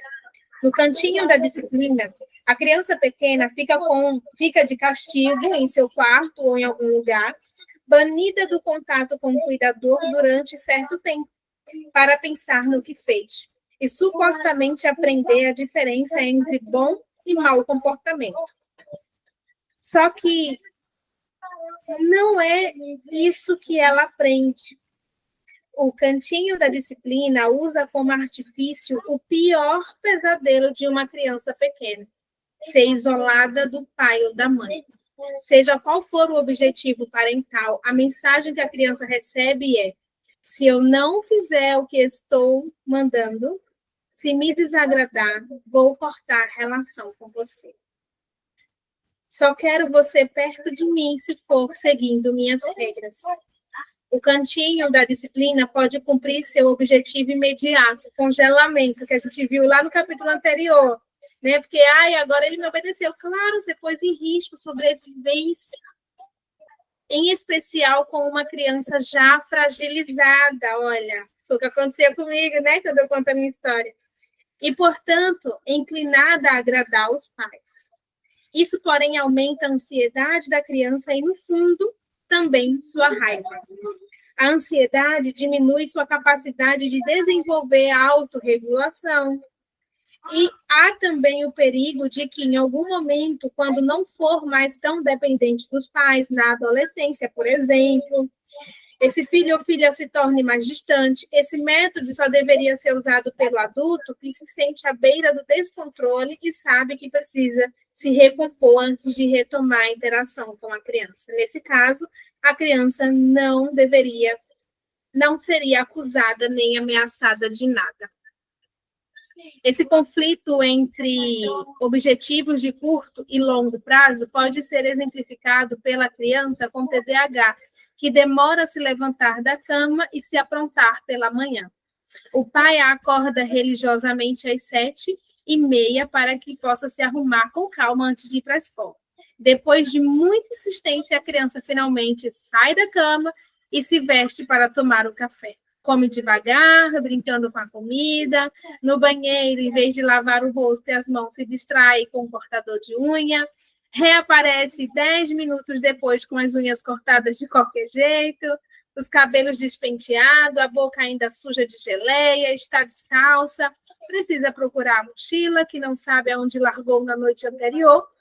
O sinal da escola vai tocar em menos de 15 minutos. A sensação de urgência e raiva do pai agora está aumentando exponencialmente.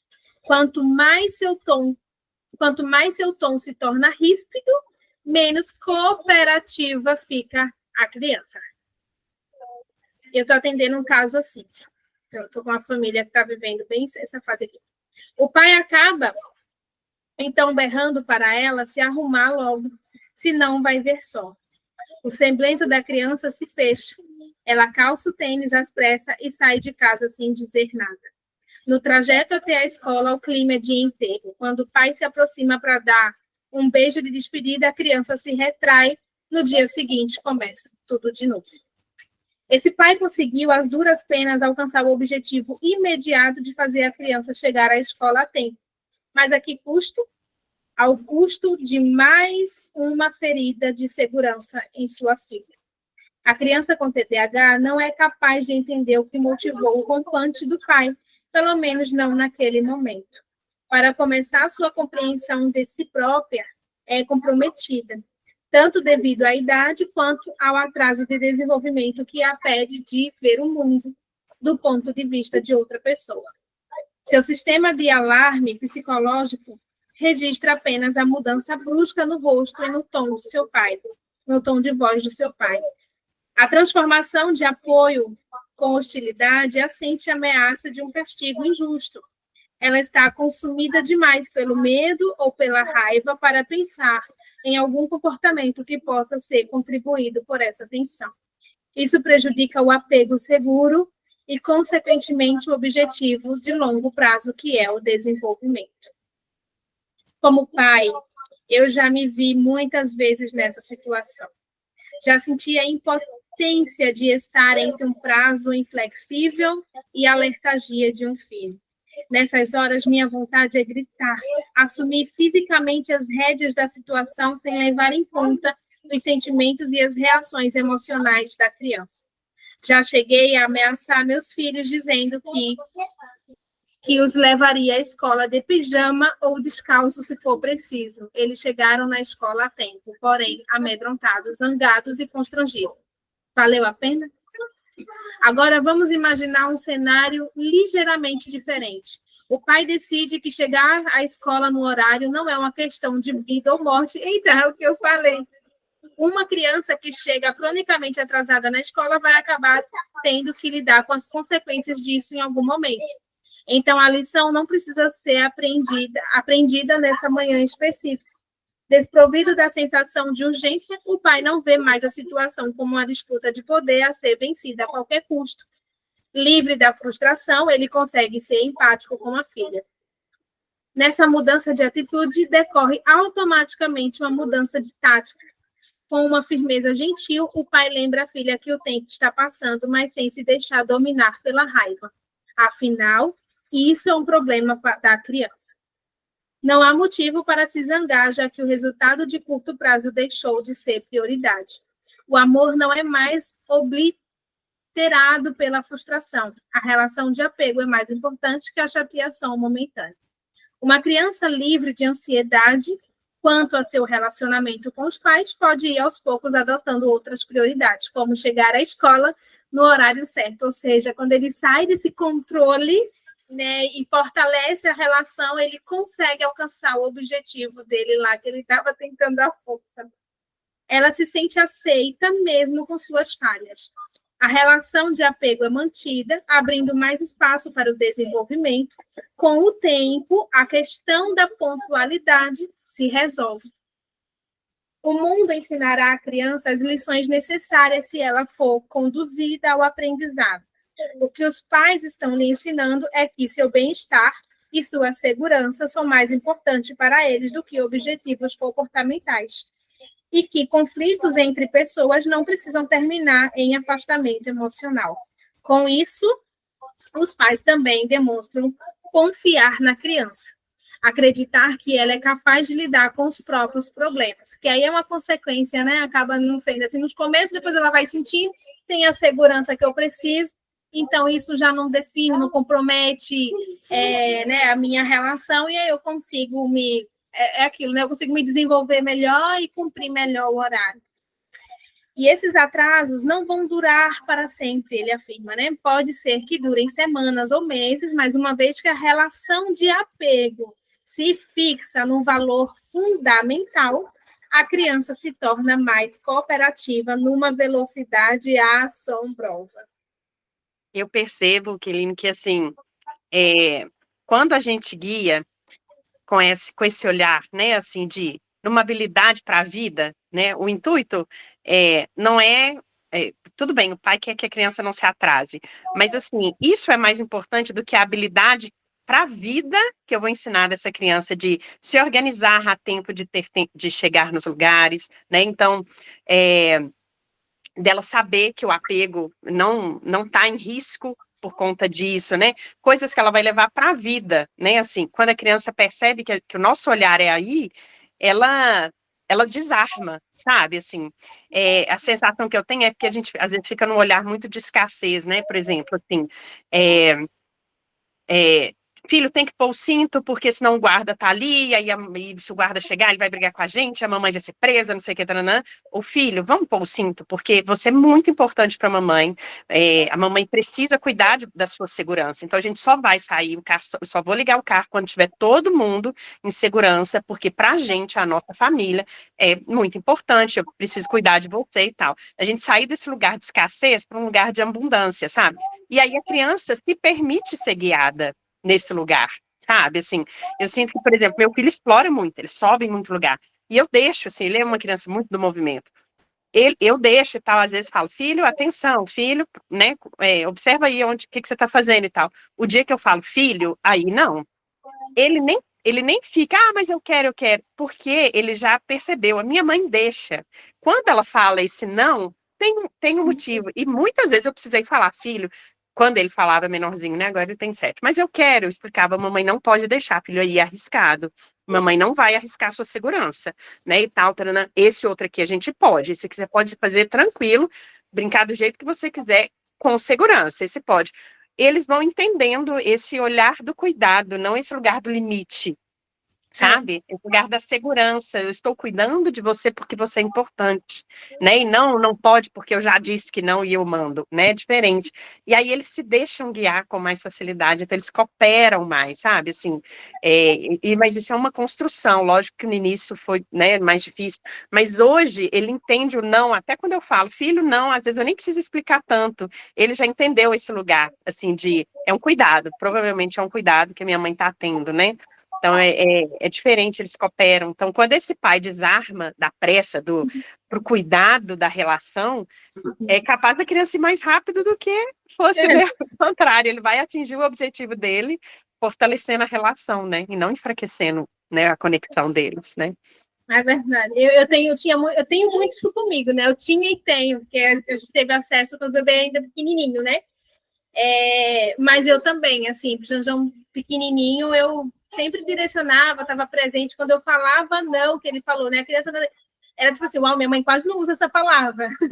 Então, peraí, se ela usou, porque realmente, né? E tem pai que é o tempo todo, não. Então, realmente, é confiar nos nossos filhos. Eu acho que eles passam a confiar neles e em nós também. Exato. E aí ele fala, para finalizar, porque já está acabando o capítulo, mais surpreendentemente ainda para os pais, é o fato de suas regras e expectativas rígidas se tornarem menos importantes à medida que eles aprendem a pôr por cima de tudo seus vínculos emocionais com a criança. Pode ser, é claro, que um pai ou uma mãe não tenha como evitar pressionar a criança, porque sua própria agenda de trabalho não comporta nenhum atraso. Nesse caso, o adulto precisa reconhecer o que está em jogo pelo menos, o adulto precisa reconhecer o que está em jogo e menos abrir espaço e pelo menos abrir algum espaço emocional para a reação das crianças. Muitas vezes, o que gera maiores dificuldades não é o comportamento dos filhos, e sim nossa incapacidade de tolerar suas reações negativas. Talvez precisemos chegar ao trabalho na hora, mas não há motivo algum para que o nosso filho ansioso e sensível assumir essa responsabilidade. Na verdade, a escola talvez represente uma separação dos pais que a criança absolutamente não quer. Se aprendermos a antecipar as explosões negativas da criança e não nos sentirmos ameaçados por ela, poderemos romper o ciclo da raiva ou da rejeição. Não se trata de uma guerra. Não precisamos obter uma vitória sobre a criança, apenas sobre nossa própria ansiedade e o nosso descontrole. E acabou. Incrível, lindo. Essa parte, eu lembro quando eu li, eu fiquei muito reflexiva, assim, porque eu pensei assim, gente, habilidades, né, assim, para a vida, essa semana mesmo, meu menino estava fazendo um para-casa e tinham 2 folhas, e ele acordou mais nervoso, e durante o primeiro para-casa tiveram 2 situações lá que ele ficou super estressado, e aí eu falei assim, filho, vamos fazer o seguinte, essa outra folha aqui a gente faz quando você voltar, era tudo pro dia, mas eu falei assim, não sabe, eu fiquei pensando, compensa a gente ficar aqui batendo cabeça e ele irritado, eu vou acabar me irritando em algum momento e tal. Falei, é uma folha de para casa que se for hoje ou se for amanhã, né, anotei na agenda, expliquei para a professora e falei, amanhã ele manda a segunda folha e tal. Então eu pesei, eu falei assim, justifica, assim, é uma coisa, é uma vida ou morte, sabe, assim, e aí eu aproveitei para explicar para ele, assim, filho, tem dia que a gente não tá legal, e a gente tem que ver o nosso limite, assim, olha, hoje eu não dou conta, fiz esse aqui, que foi o que eu dei conta, essa outra parte eu vou deixar para outro momento, outro dia. Ele chegou da escola e ele falou, mãe, tem para casa de hoje, ficou a outra folha, né? Falei, vamos adiantar já agora? Sentamos e fizemos, sabe, assim.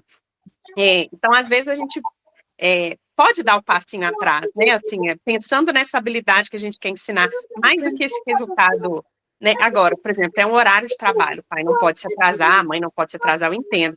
Mas aí também vai esperar que a criança, que a reação dela seja, né, tranquila e tal. É saber, bom, eu vou ter que pôr esse limite, eu vou ter que realmente apressar ele, e ele não vai gostar muito, provavelmente, mas já me preparo para isso, para conduzir isso de uma outra forma, né? Sem descontar na criança, né? Saber que ela talvez não vai gostar de ter que ser apressada, e ninguém gosta, né? Mas aí saber também que às vezes é necessário, nem sempre dá, né? Por exemplo, talvez fosse algo que eu tivesse que entregar no dia, não sei. Aí eu ia ter que conduzir, mas sabendo que ele está irritado, que provavelmente ele ia ter alguns momentos ali que eu ia precisar rever, né? Aí a gente saber conduzir. E a gente sabe que o trauma não é pelo que você passa, né? Quando passa sem esse apoio, sem essa regulação, esse suporte emocional. Então, quando ele fala assim, tolerar as reações explosivas, muitas vezes é sobre isso mesmo. É a gente nomear, ei, filha, eu sei, para você era importante que a mamãe tivesse, né? Que a gente não, mas hoje eu preciso chegar no horário, eu vou te ajudar, eu estou aqui. E muitas vezes está ali disponível, né? É aquilo que ele faz assim, é você assumir a responsabilidade, saber que é seu, não é dele. Né? Eu tô ansiosa porque eu preciso chegar no trabalho, por isso que eu estou te apressando hoje, filho. Então, amanhã vamos tentar fazer diferente, né? E de repente ali, e conduzindo, como você falou. Há dias que precisa, há dias que a gente consegue, há dias que não, mas que quando não, a gente esteja essa consciência de se autorregular e corregular também. E essa é a vida, né, de uma mãe aí, muitas vezes, tentando dar conta. Ai, amiga, e é isso, a gente termina. O 16, o 17 é lindo também. Próxima semana, Conquistando a Criança. Hoje a gente termina por aqui, foi lindo, foi gostoso. Obrigada por estar até aqui, o final comigo. Obrigada. Até a próxima. Eu que agradeço. Beijo. Beijo, beijo, tchau. Tchau.